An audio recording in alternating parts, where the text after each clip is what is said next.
Hello friends, હું પાયલ શાહ. હું તમારા માટે લઈને આવી છું પોંક ટિક્કીની રેસીપી.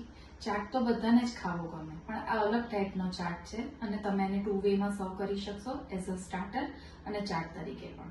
આવો આપણે જોઈએ પોંક ટિક્કીની રેસીપી. એના ઇન્ગ્રીડિયન્ટ્સ છે પોંકને મેં કચરો ક્રશ કરેલો છે, બીકાનેરી સેવ છે, પોંકની સેવ છે, ફુદીનાના પાન છે, કોથમીર ને કચરી ચોપરમાં કરેલી છે, મરચાની પેસ્ટ છે, મીઠું, લીંબુ અને ગરમ મસાલો.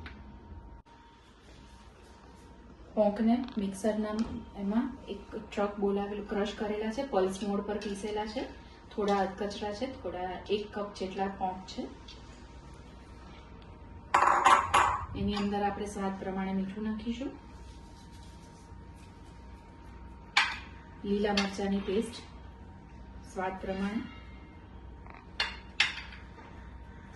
અને અડધા લીંબુનો રસ.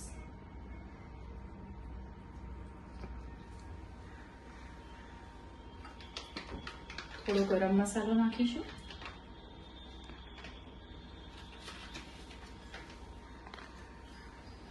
અને બધું બરાબર મિક્સ કરી લઈશું. આપણે સ્ટફિંગ માટે સેવ લઈશું. તેની અંદર લીલા મરચાની પેસ્ટ, કોથમીર, ચોપ કરેલા કોથમીરના પાન,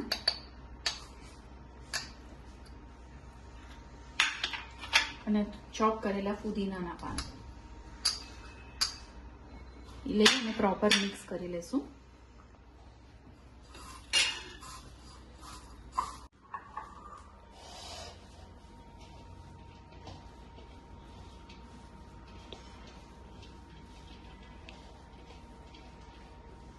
પોંકને આપણે હાથમાં લઈ એક નાનો બોલ બનાવીશું.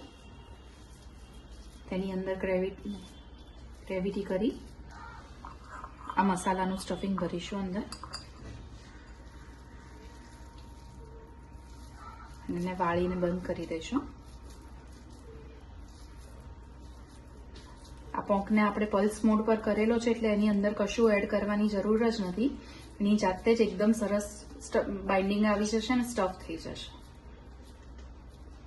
આ રીતે આપણે બધા બોલ તૈયાર કરી દઈએ. તમે જે શેપ આપવાની ઈચ્છા હોય તમે આપી શકો છો. ટિક્કીનો પણ આપી શકો છો, કટલેટનો પણ આપી શકો છો, અને આવી રીતે બોલ પણ તમે બનાવી શકો છો.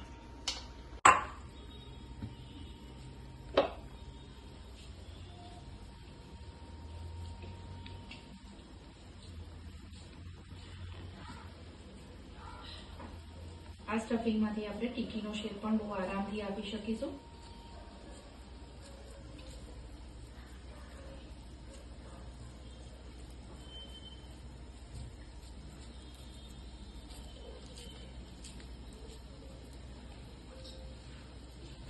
તમે આ ટિક્કીને ડીપ ફ્રાય પણ કરી શકો છો, અને ડાયટ કોન્શિયસ હોય, હેલ્થ કોન્શિયસ હોય એ લોકો શેલો ફ્રાય કરીને પણ એન્જોય કરી શકે છે.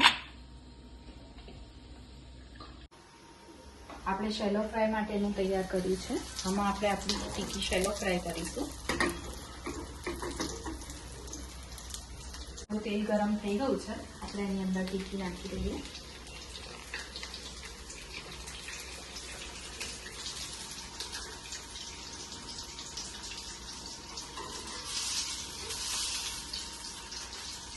આ ટિક્કીને હલટાવતા પલટાવતા આપણે શેકીશું.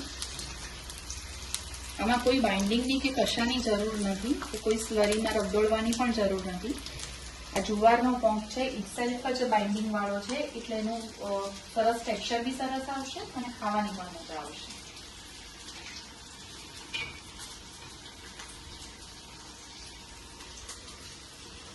આપણા બોલ પણ તળાઈ રહ્યા છે. આપણે પહેલા એને ફાસ્ટ ફ્લેમ છે ને પછી મીડિયમ ટુ હાઈ ફ્લેમ પર તળવાના છે.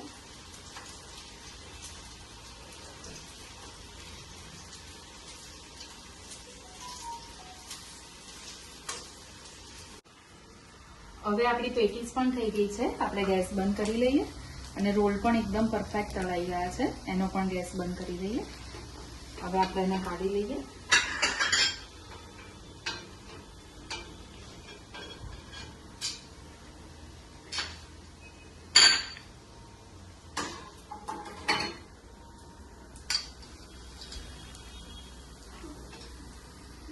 આ શેલો ફ્રાય કરેલી ટીકી છે, આપણા ડીપ ફ્રાય કરેલા બોલ છે.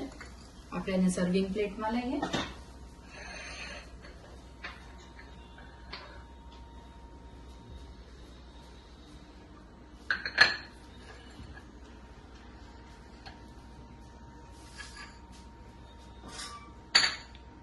આપણા પોંક પરાઠા રેડી છે. ગળી અને તીખી ચટણી સાથે મેં એને સર્વ કરેલા છે. હવે આ જ ફોર્મમાંથી આપણે એને ચાટ ફોર્મમાં ટીકીને બનાવીશું. હવે આપણે ટીકીને ચાટ ફોર્મમાં બનાવીશું.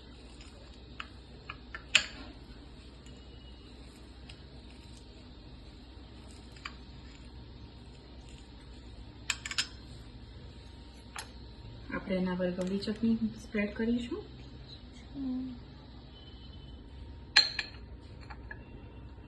હવે ગળી ચટણી,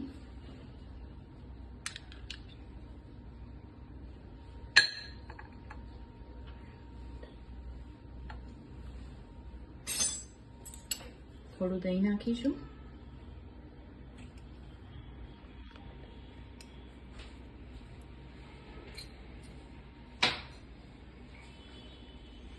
એના પર સેવ ભભરાવીશું. આપણી પોંક ટીકીની ચાટ રેડી છે ખાવા માટે.